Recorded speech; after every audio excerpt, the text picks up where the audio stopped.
Hello there folks, it is TIJ Gaming and welcome back to the Football Manager 2021 Beta Save with Wolverhampton Wanderers. Today, it is time for part 4 of Season 2 and today we have a Black Country double for you. By that I mean we go away on a trip to Villa Park first, then we have an international break and the players might go anywhere in the world, and then we have a short trip to the Hawthorns to play against West Brom. So it'll be an absolute whopper today, as I said, 2 weeks between the games, so at least if we have a bad one today, we can hopefully have the 2 weeks to regroup and bounce back against West Brom. But I'm really confident we should be able to get at least 4 points out of these 2 games. But with derbies, form, league position doesn't come into it at all. You can see that we're in 4th place. Villa are in 14th, and West Brom are down in the relegation zone. So we should really be beating both of these sides. It's not been long since I last saw you guys. It's only been 2 matches because I really wanted to come back for this Black Country double. And the positive thing is that we went and beat Newcastle quite convincingly in the first match in the Premier League. We beat them by 3-0. It was all done by half-time, really. And the really pleasing thing was that Daniel Podence played well. He's not had the best start to the season. I said his average rating was 6.5, and you can probably see down here on the form that it really still is. His average rating is now 7.1, but that's been massively extended or upped, I suppose, by that 9.3 maximum rating he had in that game. That was the 9.3, then he had an 8.3 against Newcastle. Where's the 9.3 come from? It was okay. It was a friendly. So I'm gonna ignore that. Let's go back to Premier League. There we go. There we go. That's more representative, isn't it? His average rating is 6.89. Not had a great start to the season. Had 2 assists against Crystal Palace, to be fair, in the first match against them. But he has had a few injuries, a few offs, so he's not had the best start to the season. But good to see that he scored a few goals against Newcastle. And I think it was Jimenez who opened the scoring. We had a disallowed goal, I think, from Pedro Neto for offsides. Could well have been 4-0, but we were the better side and a well-deserved win at home. Now we played in the Europa League against Benfica, the away leg. We did lose 1-0 on camera to them. And then unfortunately, and I say unfortunately away from home, we drew 2 each. That leaves the group looking like this. We've got a 4-point advantage to both Zorya and Slavia Prague. Zorya must have got a result then. They did. They got a home win against Slavia Prague. And to be quite honest, they looked like they deserved it because Prague only got a goal to half the deficit in the 96th minute. So fair play to them. That really helps ourselves and Benfica out. Benfica have already qualified, not as the winners of the group yet, but they have qualified. And I think if we'd have beaten Benfica, it would have been a lot easier to have gone and won the group. Now it's a little bit tough. Again, I can't really see Benfica losing against Zorya or Slavia Prague. They put 4+ Slavia Prague in the first match, and Zorya were a bit of a problem for them, but you just don't know what will happen. And I say that, unfortunately, it was 2 each, because at half-time we were 2-0 up. And I thought, this is great. 65th minute in, they made it 2-1, and it was really squeaky bum time toward the end. Unusually, we had a very low percentage rating, 41% of possession. That's pretty unusual for us. And unfortunately, Rafa came on from the bench and 89 minutes in, scored the equaliser. That was a real sucker punch to us. But we have to bounce back from it. We know that it's not really, hopefully, going to be crucial. And a victory over Slavia Prague off camera, the next home game, should give us qualification from that Europa League group. It's not been too much of a struggle. And to be fair, we performed decently against Benfica. I think it's just a bit of a gripe that we gave that result away, really. But looking at the Premier League then, we're in a really strong position, to be honest. We have made a very, very, very good start. And if we go and beat Aston Villa in the first match today, we're only 1 point behind Man United. Liverpool haven't had the best start. They are in 6th place. Tottenham could go up to 5th place if they win their match against Fulham, which they are doing at the moment. Again, Fulham continuing their poor starts to the season. They had qualified for the Europa Conference League. I mean, look at some of their teams in their group. They've got Linfield, for goodness sake, from Northern Ireland, and whoever these are from Hungarian group. You never hear of that, but they seem to be alright in this group. They seem to be okay to get through. In fact, I'm going to have a quick look just at who's in this, just to get a bit of context. There's nobody massive. I mean, you've got Real Sociedad, Red Star, Club Cluj, Feyenoord. So some decent teams in here, to be fair, but nothing groundbreaking. I think that if we'd have only got into this, we'd have probably walked the group, and that's not being cocky. I just think that we are of that quality. So Fulham doing okay there, but in the league it's not going well for them at all. So that's a bit of a worry for them. But let's get into the first match of the episode, shall we, against the Villa. Now, as I said, it's a very good opportunity today to go a little bit higher in the league in terms of points. This is the team that's going to face the Villa. So Patricio in goal. It's really our normal side apart from a few changes. We have got Jack Watmore in the defence because Willy Bolly is a high injury risk. But I suppose I'm going to put him back in because with it being an international break next, I don't mind him being that high injury risk. Ward-Prowse and Gibbs-White starting the midfield. Again, I suppose Ruben Neves actually increased chance of injury, and you can see he's quite tired. So I'm going to swap Gibbs-White for Moutinho and put Gibbs-White in Max Meyer's place. I did do this team, to be fair, before I went to bed last night, so we can reconsider, we can make some changes. Gibbs-White starts then with Traore and Neto on the wings, and then we've got Campana starting up front, because as you can see, Raul Jimenez needs a rest. Have we got everybody in the team we want? Just one note before we go into it. Mario Balotelli is leaving the club. It was something that I'd had on the cards for a while. He was a player that came in and hopefully would do well for us. He played in 10 matches for us, 2 starts and 8 sub appearances in the league, and scored 1 goal. But the good news is he was a free transfer, and he's joining AZ Alkmaar in Holland for 3.4 million. So we've made a really nice profit there on Mario Balotelli. That really was the intention. He came in as emergency backup in the first place, and that's exactly what he's provided. But with Leonardo Campana now in the squad, Raul Jimenez, we've got a few youngsters coming through, the likes of Fabio Silva.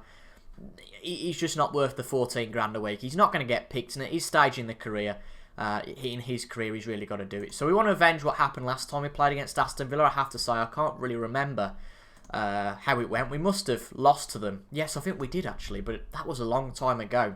I feel like we played against them twice in quick succession last year and lost the second match against them at Villa Park. Let's hope it's not like that today. So the first chance we've got, Moutinho on the edge of the box. Shoots. Oh, what a finish! Wow! What a finish that is from Jean Moutinho. I was not expecting that. I was predicting the usual free kick where, I mean, it went off the post, for goodness sake. Look at this. So it goes off the post, bounces off. The keeper's a bit unfortunate, really, because if that had been a smidgen wider, it'd have been pretty unfortunate and gone out. And that's a very nice touch. I don't know if that is official licensing or not. I'm not sure, but advertising PS5s there. Interesting. I don't know whether that's official or not. Can't quite work it out. Answers on a postcard, eh? But Gibbs-White hoofs it out. Didn't really do much with that, though. Looks like Villa could be back on the attack here. But no, Jean Moutinho gets... To be fair, in real life, I have to say, Villa are a decent side. I say that through gritted teeth because they beat my beloved Liverpool 7-2. But no, they are a decent side, to be fair. And what a near finish that was from Ward-Prowse. Both of the midfielders nearly with long-range efforts and goals. But I preempted that one and probably jinxed it a little bit. But Moutinho is the man to watch at the moment. He's the man who I think is going to leave the club at the end of the season. I can't really foresee him getting another contract.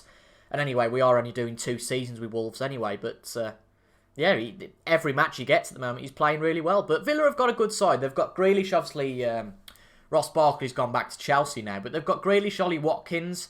I mean, Tyrone Mings, debatable. But even the goalkeeper's solid. I think Martinez is a really decent goalkeeper. But going back to the FM world, they aren't doing particularly well. But a good assist now from Rui Patricio. And Pedro Neto makes it 2-0. Excellent. But we've been in this position before. We know what this position is like. We were 2-0 up against Benfica away from home in the Europa League match against them. So we can't get complacent just yet. Funnily enough, we did tell the players at half-time in that match not to get complacent, but it didn't really work. But it was probably us sitting down. We went 2-1 down, and admittedly we went counter-attacking from them on. But in the league, we've had a really good start. I know some people are complaining that FM is too easy this year, but I think it's a mix of the matches we've had. I think that we'll put our hands on our hips. What do we do to say don't get complacent? Just go with no gesture. These gestures, I wouldn't say they're pointless. That's a bit harsh, but I rarely use them, to be honest. I just go for the team talk I want, and the players react as fit, unless I'm throwing the water bottle to really show I'm angry. What was I saying, though? Yeah, people have said that the games may be too easy this year, which I can kind of see. I would like to think it's my good management skills that have got Wolves to this level, but I also think it's because we haven't had the hardest run of games so far. Gibbs-White now makes it 3-0. It should be game over from there. Pedro Neto very nearly got a brace, but we are a much better side than Aston Villa, clearly here.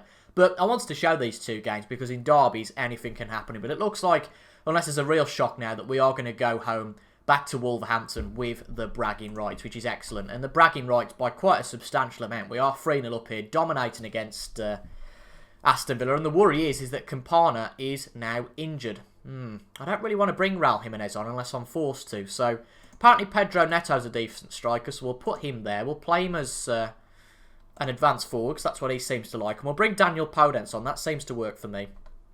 I'm happy with that. The game's over, really, so we haven't got to panic too much I will just panic a little bit, though, if he is out for a long time, Campana, because I want to give Raul Jimenez a bit of a rest at some points. I think that's absolutely fair. We've got Vinagre, João Moutinho and Traoré quite tired. We're going to bring Vinagre off, I think, give Max Kilman a run out at left-back. He's versatile, and that really helps us at left-back and centre-back.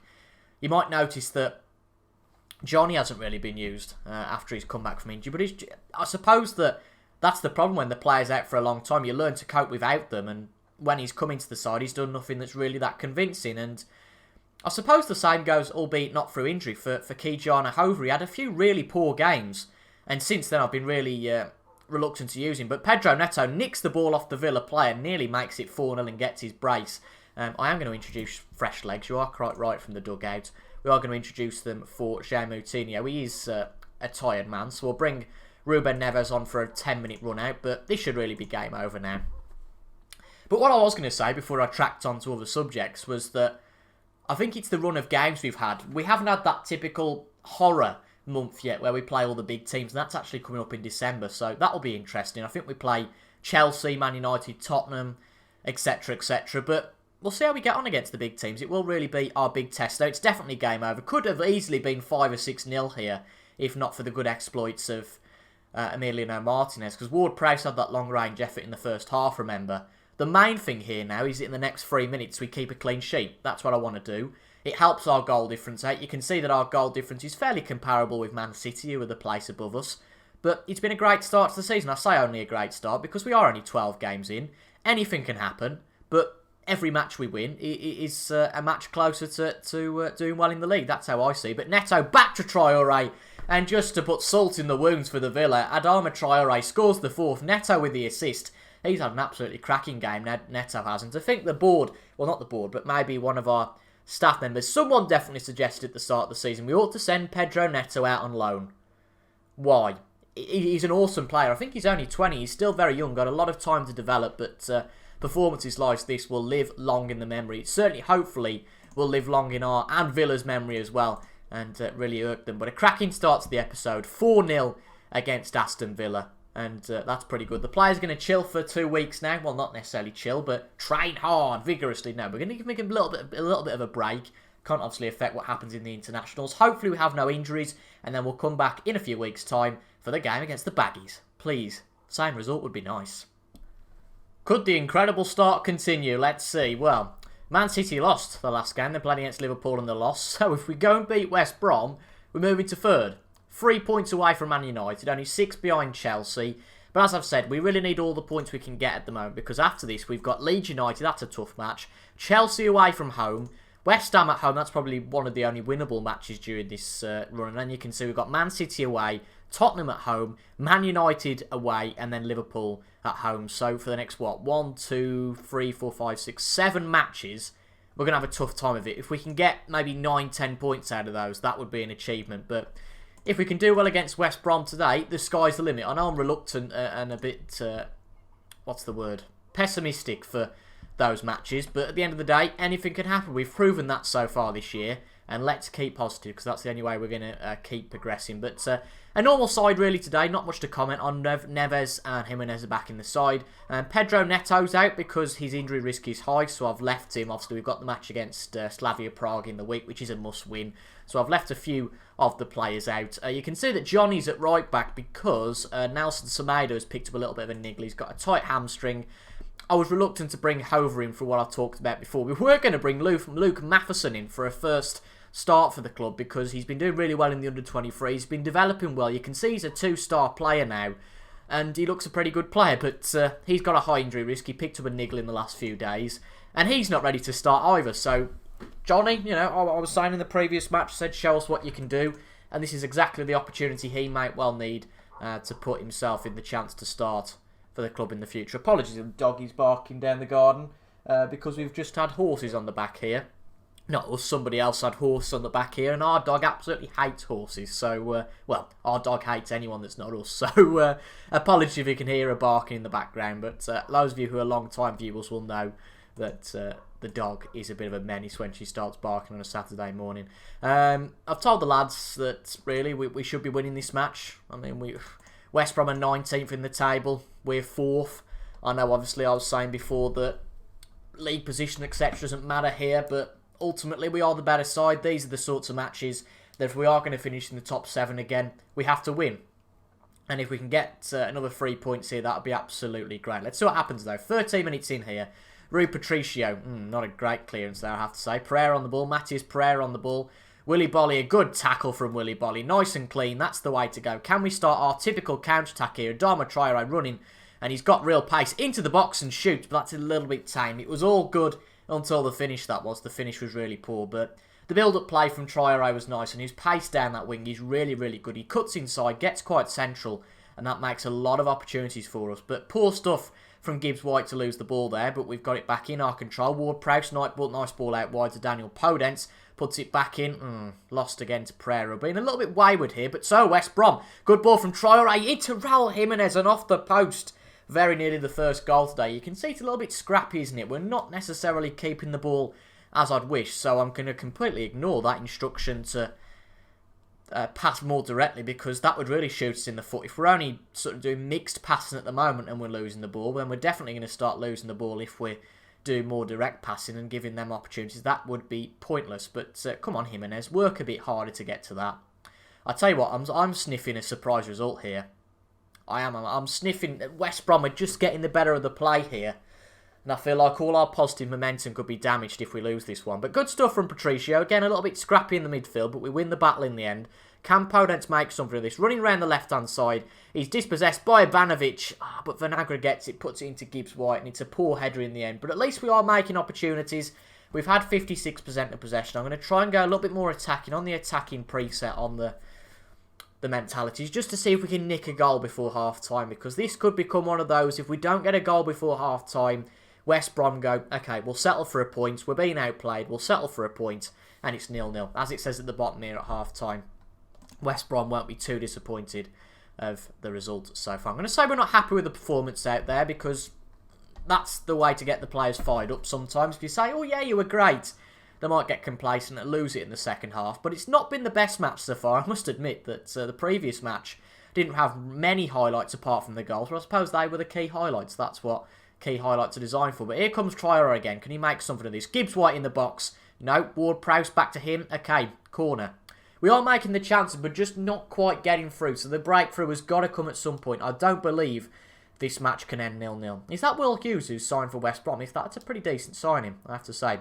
Podence out to Vinagre. Bounces off Hughes. It's Will Hughes. Let's have a quick look. Never mind. If it's a goal, I'll forgive him. Ward-Prowse into the box. No, Sam Johnston claims that we need to get back here, because this is the sort of chance that Sam Johnston will ping the ball up the field. Here we go. Oh no, we get it back. Great header from Willy Bolly, but that was poor from us. Ward-Prowse gets it back. Raul Jimenez. Traore runs through. Surely this is the chance. Oh, Sam Johnston parries it. He got a foot to the ball, apparently. It looked like his hand. But as I said, we're making the chances. We're just getting a little bit unlucky so far. Can we get the breakthrough at some point here? Because the longer we go without a breakthrough, the more I worry that West Brom are going to get up the other end and score. Right, quickly, let's have a look at Will Hughes. How much did he sign for the Baggies for? 8 million. It's not bad at all, but I suppose he's a player that's not really lived up to his potential, has he, in his career so far. But, you know, a decent signing for West Brom. Not the most expensive in the world. And he's going to make a goal. I should never have clicked on him, should I have? I should have never done that. Never, never, never done that. Because he's just put a great assist into Carlin Grant and completely against the run of play. This is exactly what I was talking about. We are going to be FM'd here. I can just feel it. West Brom go ahead. We're 60 minutes in here. We need a change of personnel, I think. We're going to bring Pedro Neto on the left. I'm going to bring Shabani on instead of Morgan Gibbs-White. And I'm going to bring Neves up to a supporting role just to give us that bit of a boost in midfield. But this isn't great, I have to say. It's not great at all. But there's still time. There's still half an hour. If we can bring this back and win it, then great. I'm going to berate our players because we have been not necessarily the better team, but the team with the most play. And if we can't even score a goal, then we've got a problem. This could well be 2-0 West Brom here, you know. Neves gets it back, though. Come on, let's get it out. Let's get going. Good ball from Vinagre to Raul Jimenez, but that's the only problem with having one man up front. Unless Jimenez can beat the defenders, there's nobody else for him, and he's not that sort of striker, I don't think. Good header from Connor Cody. Traore's doing his best today, you know, to get a goal. Dispossessed, though, by Kieran Gibbs there. Johnny gets the ball back for now, and Adama Traore dispossesses Will Hughes. Traore, don't be greedy here. Don't be greedy. Don't be greedy, Traore. That's been his problem all day. We could have scored 2 or 3 if he'd have squared it. And he's got the ball again here. It's Raul Jimenez. Shoots. Yeah, that's not going to do anything, is it? Well, our positive momentum could well be broken here by a surprise result. That's exactly why I've showed you these 2 matches.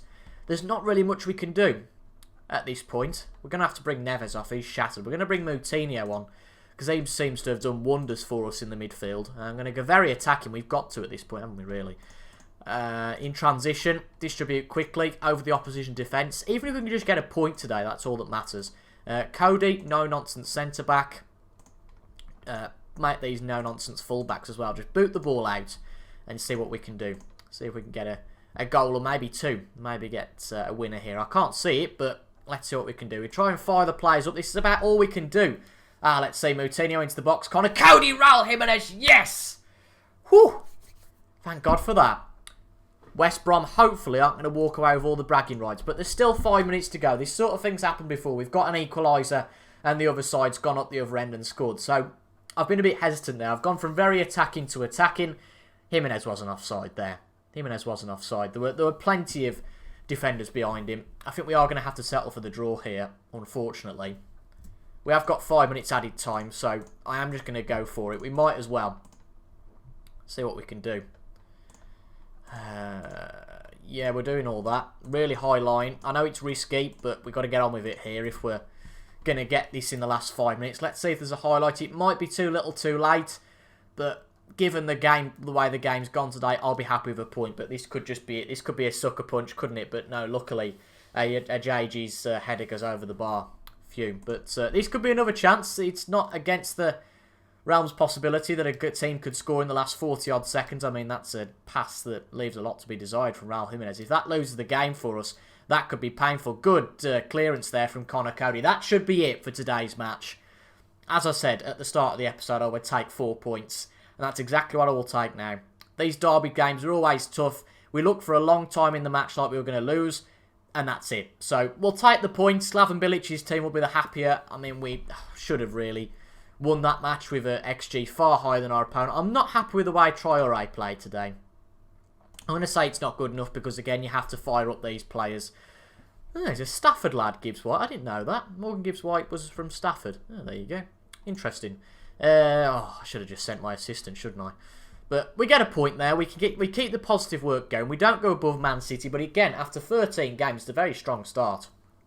We've only dropped 12 points in those 13 games. And I'll take that, given that we lost 2 of our first 3. Given where we were, to only have 3 points after 3 matches, in the next 10 matches we've got 24 points. I'll take that every day of the week. Now, though, I'm going to go on a bit of an extended break, because we've had a few times this year where we've only played 2 or 3 games from episodes. So I'm going to play the majority of this big run off camera. I'm going to play the next 8 games off camera. Then we're going to come back in the new year for the FA Cup third round. So I didn't show the FA Cup, I don't think, last year. I think we played, I don't think I did. And then we'll come back for that and the Liverpool game. Or the Man United game, depending on what happens. But these games can always get rescheduled. So I guess it's one of those. But yeah, as I said, we'll have a bit of an extended break. See how we get on in this run. And we'll be back in the new year for the FA Cup third round. You can see after that big run, we have a few nice matches. Burnley, Fulham, you would be expecting to win in those matches. Then we have our first match against Nottingham Forest on the 26th of January. I'm excited for that. But it's looking good. We've got a tough end to the season. That's going to be harsh. Man United, Liverpool, City and Tottenham. Ouch. Let's hope we've got some good points by then. I mean, every match counts, doesn't it? Every single match counts. And if we can get an early start, then it compensates a little bit if we struggle in the next few weeks. But a big match in the next one, actually, against Leeds United. Again, I'm not going to come back for that because we can't come back and play the same teams all the time. That would just get a bit boring. But if you've enjoyed this episode, make sure to leave a like down below, comment your thoughts as well, and subscribe for daily Football Manager 2021 content on the beta. Apart from that, that's been it from me today. Thank you for watching, and I'll see you guys later. Goodbye for now.